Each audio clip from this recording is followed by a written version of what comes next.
Nice round today. You're kind of on an upward trend. Can you talk a little bit about that? Yeah, it's listen.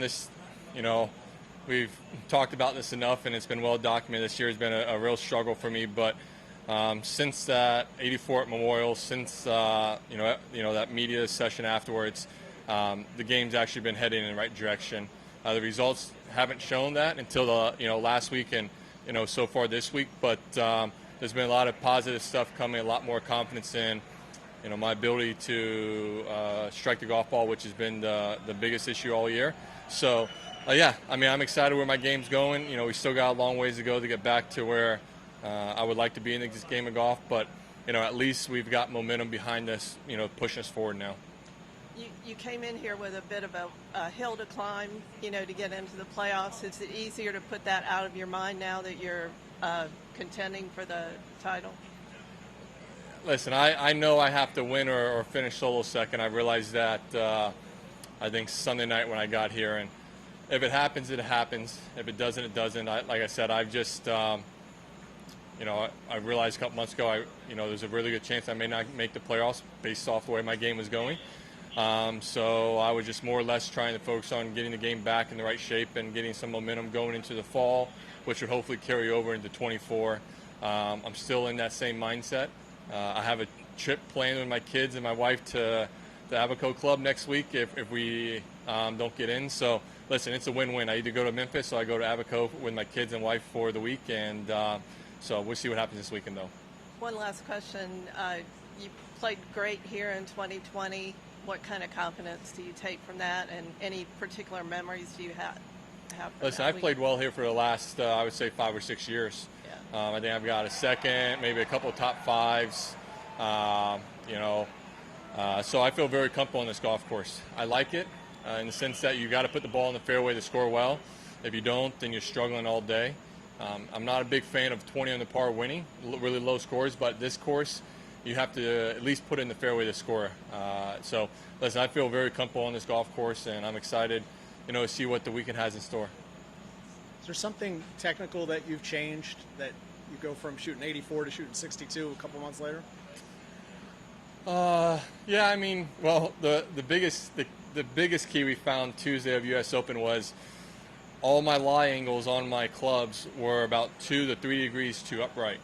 Somehow along the process of switching manufacturers and being on my own and everything, maybe my numbers just got a little off.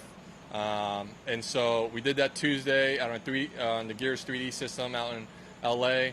That made a massive difference because Michael Neff, who we worked with, he's like, listen, there's nothing I can tell you about your swing.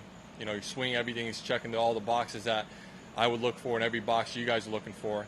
But the lie angle was a big thing. So it was caused me not to hit the cut that I would want to hit. So from there, that gave me a lot of confidence that everything Todd and I have been doing in our swing was the right thing. And then recently we've just tried to, very simple, we just realized that the more width and shorter I can keep it, the better the club stays out in front of me. Getting back to a little bit of what we always did back in 13, 14, and 15.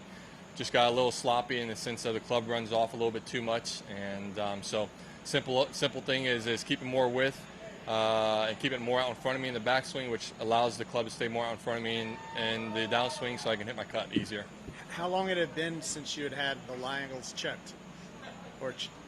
Well, I mean, I get them checked, but it was based off numbers that were correct at the time. So somehow along the lines when I went, I'm using tireless irons. And so whatever irons I was using for tireless and I sent them to him, somehow they just went off those specs. And it wasn't until, like I said, we got in the Gears 3D system, realized they were too upright. I went in there, we got them flattened, and I found some old numbers, an old spreadsheet numbers of my ping days, and realized they didn't match the numbers that Titleist had. So it wasn't Tyler's fault. It was just, somehow along the lines the numbers got off, and none of us was aware of it until, like I said, till we got in that Gears 3D system, which told us we needed to flatten them a considerable amount. How long do you think they were maybe off for? Like, what's the time frame? That's a great question. I'm going to say, probably for, a couple of years. Last year, coming through Impact, my handle was a lot higher, which help with the lie angle being the way it was, and now that the handle of the club at delivery is a lot lower, close to where we were in 13 and 14, that was causing the issue with the ball not cutting. So like I said, we just sort of just didn't wasn't diligent enough in everything, and it's nobody's fault. But at least we've got it fixed now. Bill, you talked about the media session after the 84 Memorial, and how everything's kind of come the right way now. Was that maybe a little bit cathartic to be able to kind of get some of that out, even in public, even though it wasn't like private, but in public, to maybe kind of just be able to move past it and move on?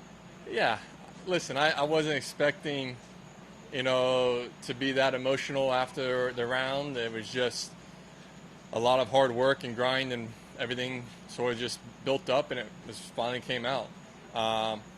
And the one thing that I've shared it with my team. My team knew where I was mentally.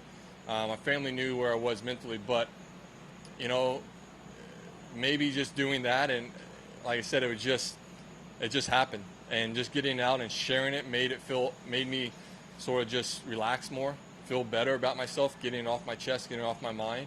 And then the outreach, or the people that reached out to me afterwards. I mean, I could never imagine, family, friends, people in business, athletes, who's who, come and text me and tell me how much they, care for me and everything. So from that moment, it's just been a surreal moment, and I could never imagine something like that, going down that way.